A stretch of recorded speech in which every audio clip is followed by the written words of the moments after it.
And we are back. Hope you enjoyed that brief little respite that we've had after a very intense series number one, a very intense TVZ that we had between Elazer and Vindicta. We're going to be moving forward now.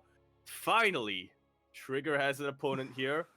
He's going to be facing Elazer in a bit of a cheeky PvZ on our hands. And of course, we're going to be kicking off on Hecate.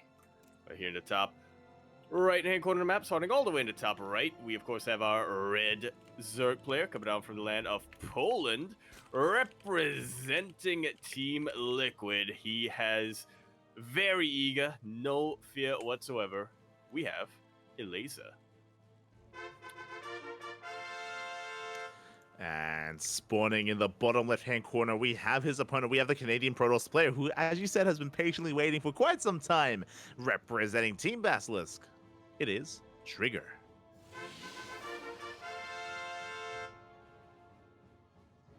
One of the absolute,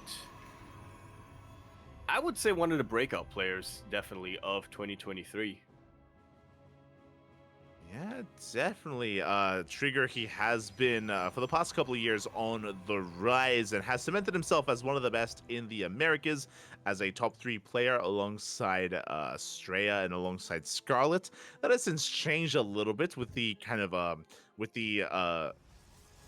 merging of the Americas, right? Of Latin America also coming into North America as well. And Diego has kind of shifted up the hierarchy of the Americas players. But regardless, Trigger is a terrifying player. And yeah, I mean, I can definitely see this series going either way.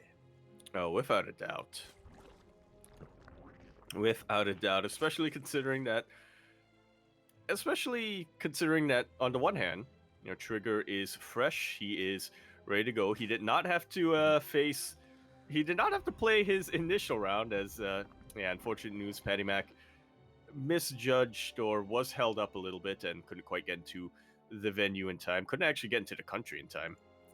Whereas Elazer has been, I want to say, warmed up with that series against Vindicta, so we'll see how it goes. Yeah, bearing in mind as well, we glossed over it, but Patty Mac, because he wasn't able to be a part of this event, he was replaced by Disrespect. Disrespect, another player that happened to be just at the event, just watching and being a part of it, so he was able to dip in and sub in. Yeah, he was able to sub in for Patty, but again, he was 2-0'd earlier. Trigger was able to make his way through that first round, and now we're delving into a ZVP. As we delve into this, Trigger, he's a pretty standard player when it comes to PvZ. Doesn't really deviate too much out of the norm, doesn't really explore too much. He's not like Straya. Straya, he's like the embodiment of NA. Like, he's wild, he's crazy. Trigger, a little bit less so. Yeah, a little bit less so, but he still has that NA in him. He does, and every now and then it does flare up, but only every now and then. Yeah, especially when he's been theory crafting with Starduck.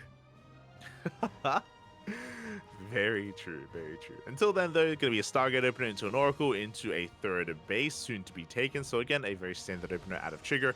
Likewise, Elazer going for a Hatchcast pool, droning up his bases here, getting his queens in between both his natural and his main. It's going to be on Trigger to try to find some economic damage, and it's going to be on us to figure out what comes out after the Oracle and after the third base. Yeah. Could it be another Oracle? Oh. It is. And another after that? Oh, potentially. Potentially. You can do that. True. So we should be seeing a triple Oracle opener. The Lings that have arrived there looking to delay this base. Trigger, he's in position though with those 2 bodyguard adepts here to protect that probe. Make sure that these marauding Lings do not touch it. Oh, it's a VIP. Very important probe. Very important probe. At the same time, Oracle gets across the map. It looks like we get 0 worker kills so far. Elazer, he's able to keep up here with the aggression. The queens rotate around, and no drones have fallen yet. Not just yet. As Trigger is getting yet another Oracle behind the initial 2 he's made. So, going to be triple Oracle coming out from him. Going to be consolidating his forces. Going to be consolidating his Oracles before really diving into any mineral lines.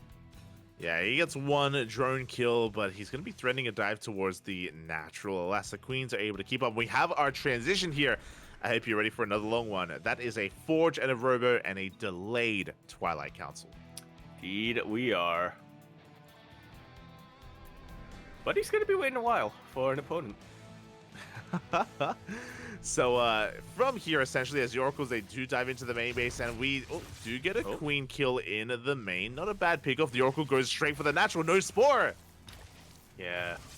Trigger well aware that the Queens did reposition themselves, so this Oracle was able to wreak havoc. Oh.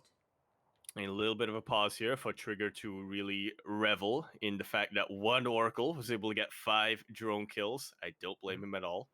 Yeah. I don't want to say that too. It's a pretty good start here. It's a pretty damn good start for Trigger. He keeps over 3 of his Oracles alive, as it looks like any kind of issue has been cleared up. Again, they're playing for the first time at the venue, or for some of their first times at the venue, so they do have to clear things up, and maybe a couple of issues do pop up here and there. But basically what I was getting at, because of the late Twilight Council, we should be going into double Robo production. There it is. It's going to be double Robo Colossus here from Trigger. Because this Twilight Council is late, that means he isn't really interested in being very active with Blink Stalkers or Charge Lots. That's why he felt comfortable delaying it. That's why he's going for a tech-heavy style. He's going to be taking a more defensive route here. So Links come in!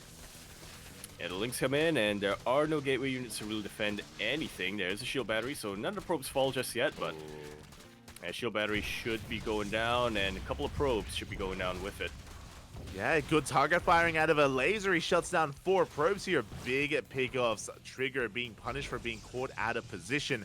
And again, Elazer is under no threat of being counterattacked. Now, the thing here, as we have already identified that it's a tech-heavy style, and again, we're just getting in towards the mid-game, building up a death ball of an army, it's now on Elazer to figure out what's going on. For now, Elazer, he has a lair on the way, +1 melee. He's taking up into Ling Main Road Ravager. Typically, if you realize what's going on here, you are very fast to drone, to saturate your 4th base, and to take up into a hive. We'll see if he can pull that off as he catches more, oh my god, more gateway units. Yeah, forces a recall out from Trigger. Yeah, no shield battery once again. There is a cannon, so helps out a little bit, helps with the retargeting as well. Pulling some aggro away from the probes. Really good body blocking with those zealots here from Trigger. Only 2 probes fall. Not too bad here. Not too bad of a defense from Trigger, but of course behind all of this, Elazer has droned up to 82 drones. Yeah, and there's nothing to stop him. Like, there's no Blink Stalkers, there's no Charge Lots, like, there's no way for Trigger to really harass. This is the downside of Trigger's playstyle, and here we go, we dive on top of the base. That's going to be a cancel on the 4th. These Lings achieving so much behind this. Hydra Den is on the way. We can start working towards Ling Hydra. I love it. There's the infestation bit as well. It looks like Elazer, he has recognized how passive his opponent is being, and now we can take him into a Hive and a Lurker Den as well. Yeah. Anything he really needs from here on out. Colossus are out, and they do reveal themselves, so like you were saying, with how passive Trigger is playing this game, Elazer has plenty of time to really form a response against them. Whether it's, I mean, for now it's going to be Lurkers, but he could even throw down the Spire if he needs to. Get some Corruptus. This is basically Trigger doing his best Showtime impression. And the problem is that Showtime is native to Europe, and I'm sure Elazer has played against this many times. So Elazer is doing everything correctly here. Hive on the way, Lurker Den is on the way. As you mentioned before, we droned up to 88, almost 90 drones at this point. So greedy, but he knows he can get away with it. Soon that greed is going to come to an end. I say soon. Trigger, he's still trying to saturate his 4th. He's still working towards Storm. It's still a ways away until Trigger can push out. By the time he does, though, Elazer should have Lurkers ready. Yeah, it's like this playstyle works really well against NA opponents because, you know, they don't know how to... they consistently attack into you, and you just need to defend. But against EU opponents, they already have practice. They know exactly how to break this.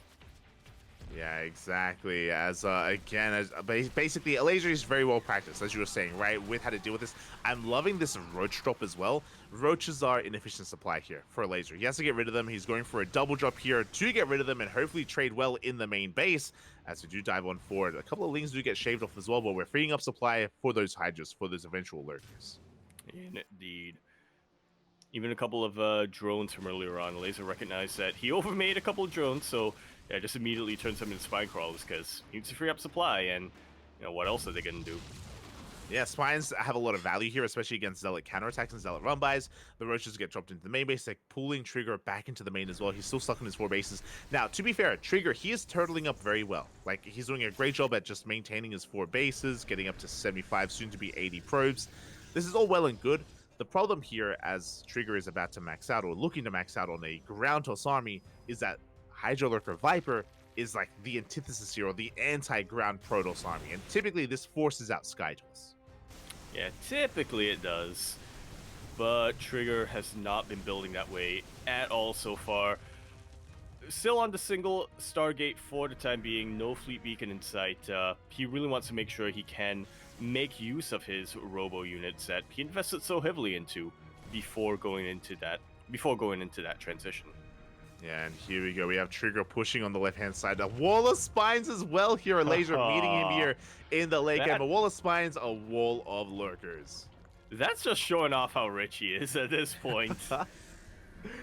He's got the money for it. He does have the money for it, which means no way in for Trigger. Again, once the lurkers have been revealed, this should force a transition into something like a Fleet Beacon and Sky Toss, Carriers, Tempest. The Stasis Traps, they're being baited out. Really nice moves here out of Elazer as Trigger is trying to find a way in. Elazer is maxed. Trigger, he's getting there.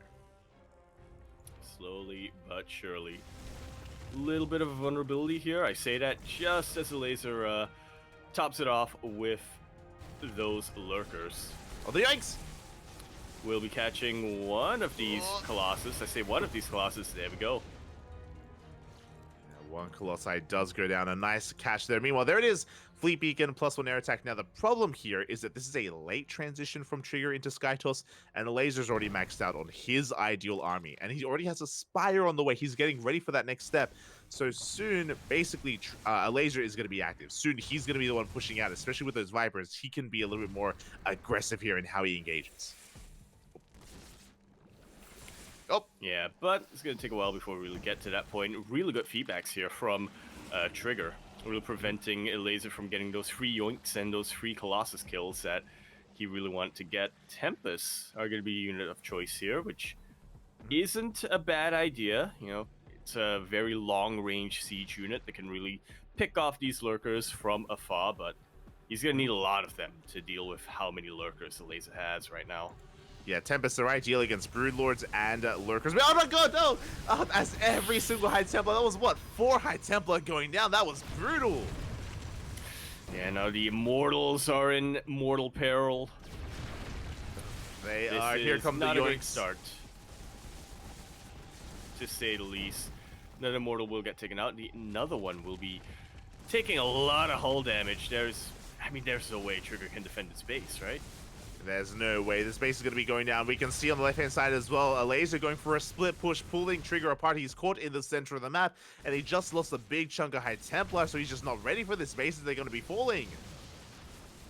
Yeah, there's not a whole lot Trigger can really do from this position. It's going to take a long while for Trigger to push his way up this ramp. He will eventually, but by the time he does, a lot of probes will go down. So yeah, 6 workers go down. The base towards the south has fallen as well. We do have an observer, so we will clean this up. Trigger does save this Nexus, but again, this position is now vulnerable as Elazer. He's gaining more ground here, pushing forward towards the south. We can see Trigger trying to go for his own counterattack, making his way through all of these spine crawlers. Yeah, Elazer definitely lost a lot of supply trying to go for his offensives earlier on, so Trigger has this little window of opportunity, but he's attacking into creep. Elazer has plenty of production, plenty of resources, and will be able to remax. He's already remaxed. Will be able to have that defender's advantage to chase us back.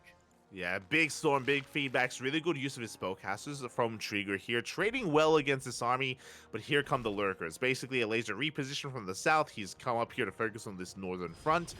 We do have a Nidus into main base. It is going to be shut down, but Elazer can now focus everything, all of his attention on this army, and this army feels pretty bare bones. Trigger doesn't really have much here. He's got a couple of High Templar, Colossus, and Immortals, but there's no beef to this army. Yeah, it's no beef, it's all pork. As a lot of lurkers coming from the south, and we'll be chipping away at a base of Trigger, a pretty important base to say the least. Still has a lot of minerals on it. Oh, yeah, Yeah, some pretty big storms here, but the lurkers, they do break through nonetheless. Revelation does get eyes on this, but the space is under threat, and a couple more volleys. This Nexus is going to be going down. We have more lurkers coming in to reinforce. Yeah, the oracles were out of energy. They weren't able to get rid of the Nidus. They weren't able to kill the rest of those lurkers. Mothership is now up and running, but this feels like a last-ditch attempt from Trigger. Yeah, we do have a blinding cloud here on the army. We can see the Trigger, he's trying to gain some ground. The Queens, they hold the line. They force back the Mothership. We have the Cloak, but alas, we have plenty of detection available. And Trigger has to back off. Did lose this southern base. The Tempest have hit the field. And there's a lot of potential with these Tempests. We have not yet invested into Corruptors. Yeah, not quite yet. Spire only now finishing up for Elazer. He is maxed out, so again, he's going to need to trade a little bit to deal with them. He has a lot of Hydras. I'll give him that. He does have Hydras at the same time towards the north. Looks like we are barely trying to get on top of these two units, but the Colossus and the Mothership survive here. Trigger, he's having a couple of really good moments. Tempest has arrived. There's no answer to these, so they're going to be able to take down a base. Yeah, both Elazer and Trigger trading a base for a base, but I think Trigger's base was a little more valuable considering it was a gold. Yeah, and we can see Elazer. He can keep on pushing forward, threaten this mining base here of Trigger. The Tempest, they're racing back home. Now knows how much danger he's in. Ooh, Elazer, can he catch the Tempest? No shot, he's going for it. The intercept. No. Oh, he noticed. And he will be able to catch so many of them. They are so exposed. This is the one thing that Trigger had to really keep him in the game, and now that's gone. Or the one way Trigger could really turn things around, and now that's gone. The Mothership and the Archons are going to keep him in the game, but for how much longer? To what end? That should not have happened. Massive interception there from Elazer. He does catch so many, 6 Tempests in the end with these Hydras. Hydras killing Tempest, something you don't see too often whatsoever here, and now we can keep on pushing. Trigger losing his, I mean, that was his trump card. That was his Hail Mary play. Yeah, and now that's gone. I mean, Elazer is just parading these Hydralists around because he knows that they've done their job. He doesn't really need to keep them on anymore. In fact, he'd rather trade some free supply so he can get his Corruptors, I'm sure. Yeah, as these Hydras are going to be going down, but again, Elazer, he can afford some of these losses. Meanwhile, Trigger cannot, and here we go, going for another big counter attack. This base has survived for a long time, but finally it should go down. Yeah, with the one final push with these lurkers, Trigger gonna be recalling a lot of props to that Mothership. May potentially trying to take a bit of a ninja base, but it's kind of difficult when there's this much creep around. Yeah, there's a base towards the south of workers. They can, of course, head in that direction. Ooh, High Templar does get caught out. Elazer now going to be rotating over towards this army here. He wants to try to catch him out once again. Oh, some lurkers, they almost do get caught here. Elazer has to be careful with his army movement. Little yoink. That is cute, but not that many Hydras. I stand corrected. As there were, in fact, enough Hydras to take out the Mothership. Yeah, 2 Hydras, 3 Hydras, all we really did need there as we can keep on pushing. We find the most fresh mining base here from his opponent. We're going to try and force our way up this ramp into lurkers, though. And that's always a tough ask, even for Immortals. A couple of Hail Mary storms being thrown down, Archon being morphed right at the end here, but yeah, I think the writing is definitely on the wall here for Trigger. Yeah. Just looking at the supply, looking at the banks, Elazer, looking at everything. Yeah, he shuts down the base, shuts down the army. That's 15 dead workers here. There's 1 Tempest remaining for Elazer. He's got a couple of High Templar as well, but no, this is not safe. Get out of here. They're dodging the spines. They're moving back into the spines. They're dodging the spines. They do survive. That's crazy. But GG gets called, and again, Trigger has nothing left. And Elazer will take this, or will take game number 1. That was game 1. Yeah. That was, in fact, game number 1. Again, very decisive play coming out from Elazer. Very good reactive play coming out from him. A little bit aggressive in the early game, but once he realized how passive and how defensive Trigger was planning on being for that particular game, immediately a switch flipped in his mind. He just immediately teched up and, yeah, used that to his advantage. Yeah, that's the downside of this play style for Trigger. Going for this tech-heavy style, like double robo into Colossus production. This used to be a very prevalent play style a couple of months ago. You know, I want to say like around April-ish, April, June, July. We saw it a lot from the Korean players even as well, like Hero and Nightmare and Classic. Maybe a little bit earlier, like April-ish, yeah, April, March. but it very quickly fell out of fashion because it was so prevalent in the meta. A lot of the Zerg players got used to it, recognized how to take advantage of it, recognized the tells as well, and as we saw here, like if the Zerg player is able to catch wind of what's going on, they can punish it so hard by just racing them into the late game. Yeah, definitely. Really effective for those 2.5 months ish when it was fresh, when it was new.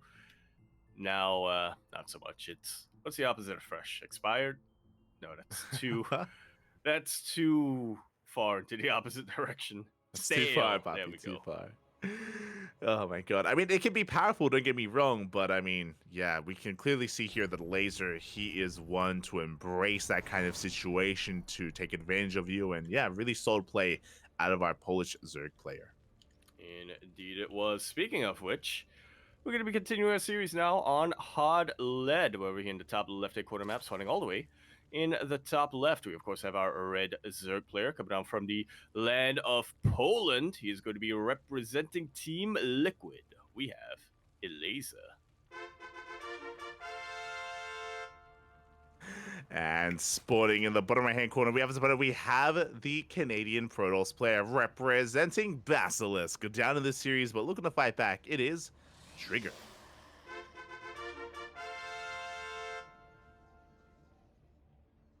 Yeah, F's for that mothership, and F's for the minus 400 meme. Because now it's something like minus 300, which... Smooch. Yeah, that was really the biggest failing of the patch, right? Just getting rid of the mothership meme. How dare they? Like what, exactly. Oh my god! Now it's actually pretty useful. Yeah. What? Like, sure, it made the mothership a bit more useful. Sure, it made things a bit more dynamic, but come on. What about the memes? What about the memes? For now, we're going to be settling into our next game here. I expect to see Trigger go for a different play style, especially on hard lead, going for this kind of double Robo Colossus play style or build is that much more difficult. We saw this in the Vendetta series, of Vendetta versus Elazer, where this map a lot smaller, a lot more congested, a lot more difficult to really turtle up and go into a later game. Yeah, once the lings start coming, they just don't stop coming. Yeah, well, definitely. I'm saying lings because I'm expecting Elazer to be aggressive once again, but who knows? Yeah. Maybe Trigger's going to go for a charge timing. Yeah, like, I wouldn't be surprised if it's a Stargate opener, but really my eyes are on Trigger to mix it up a little bit and to have a different kind of variation or a different follow-up after the Stargate. Remember, last game it was Forge Robo with a delayed Twilight Council, so we'll keep an eye on the production tab to see if that's going to be the same again. That we shall. That we kind of have to at this point. Yeah, definitely, as we do have just a bit of a scout being denied here. Link's going to be moving out as well. Stargate opener once again from Trigger. Should be an Oracle, should be into a third base, and nothing wild from Elazer. He's just droning, taking his third base. Everything's looking normal. Indeed. Slowly but surely. Gonna be getting into a mid game, and very quickly from there, getting into a late game. Funny how that happens, huh? Yeah, sometimes we can go into the late game. Sometimes. I know about quickly. I know about that one, but yeah. Look, all I know is that one day I expanded. I closed my eyes for a second. When I opened them, all of a sudden there were BCs everywhere. All of a sudden Ultras were knocking down my door. Did you ladder recently? Is that what happened? That is what happened, but okay. I have laddered recently. Okay. You not too well. It's okay, Bobby. It's okay. The crabs are keeping you safe. The crab champion. For now. And here we go. The first Oracle is going to be moving out. Third base soon to be taken here. Once again, the VIP, the very important probe, is protected and covered by the Adepts. Yeah. 2 Adepts left and right. Flanking them. That one poor larva. Just wanted to grow up. Wanted to morph into something. The poor larva gets picked up, but no drones yet. As a Trigger, he actually spends quite a bit of energy here. I'm not too sure how I feel about this, but yeah, quite a bit of energy was spent here getting the larva down. We do have Adepts threatening a shade, but Lings are in position as well, and so far, Elazer, he's holding well. Yeah, holding as well as can be for the time being. Going to be a much quicker Twilight Council this time, though, as a follow-up from Trigger. Yeah, there we go. It's going to be a Twilight Council and a Forge. This should be for +1 and Blink.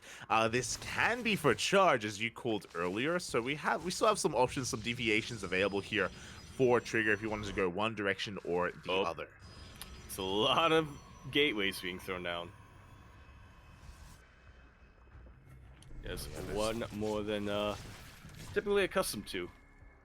Yeah, we do have 4 gateways in total on the way. The Oracles, they continue to threaten bases. By the way, 2 drones go down to the main. We have a 3rd Oracle heading towards that 3rd base as well, but the Queens are in position. We are able to zone this back, and so far, yeah, we just can't really find too much damage. Forced to Revelation instead. Yeah, but at least he will be getting eyes on the tech of Elazer. We'll confirm the Roach Warren earlier on. We'll confirm this Lair. Well, I say that, but not sure if he actually got vision on it from that flyby. Yeah, barely saw the morphing in Lair. The Oracles, they're not done. They're coming into the natural waste. The Queens this time are out of position, and finally we get a couple extra drone kills. Yeah, not too bad, not too bad. Trigger has that we're recall available to him as he sends it back home. Elazer taking a page from Lambo for a little second. Gonna be waddling straight on through, ignoring the taxi altogether. Yeah, we were talking about the aggression on Hardlet, and here we go. We're going all in. We're cutting workers here at 48. Lings, Roaches, and Queens are getting across the map, and one way or another, the game can end. Just now, we're throwing that shield battery, so this is a late reaction out of Trigger. Very late reaction indeed. Nothing to really support these stalkers back home. Corrosive Vials will land on a couple of shield batteries that are trying to get up and running. Battery overcharge now available, but obviously this just really isn't much available for Trigger. Yeah, we shut down the shield battery, we shut down the overcharge as well. We do have a decent stalker count though, so Elazer, he's respecting it quite a lot. Additional cannons and shield batteries are on the way, but alas, it looks like that's going to be shut down. The Artosis pylon does fall, depowering the cannon. Depowering just about anything, and the Lings just keep on coming.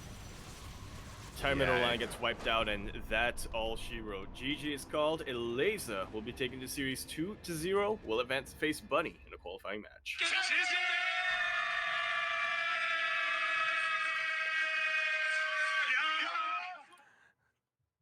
GG. Very different play coming out from Elazer this time. Not reactive. Yeah. In fact, very active.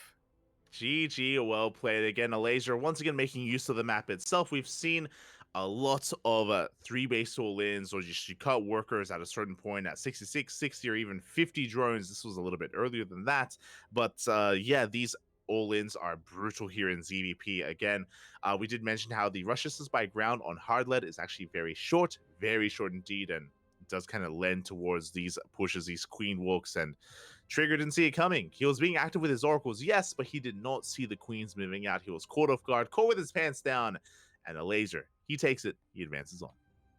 That he does. Will mean that we're going to have yet another TvZ on our hands. We have to save these while we can. That's going to be coming up shortly in our qualifying match. Trigger, meanwhile, will be moving down to the lower bracket, where I believe he already has an opponent waiting for him. Yep, I believe he's going to be facing Shadown. He is going to be facing Shadown there in that lower bracket. Meanwhile, we're going to be going on a short break. When we return, we have our qualifying match, our first qualifying match for this bracket. It is going to be Elazer versus Bunny. We'll see you then.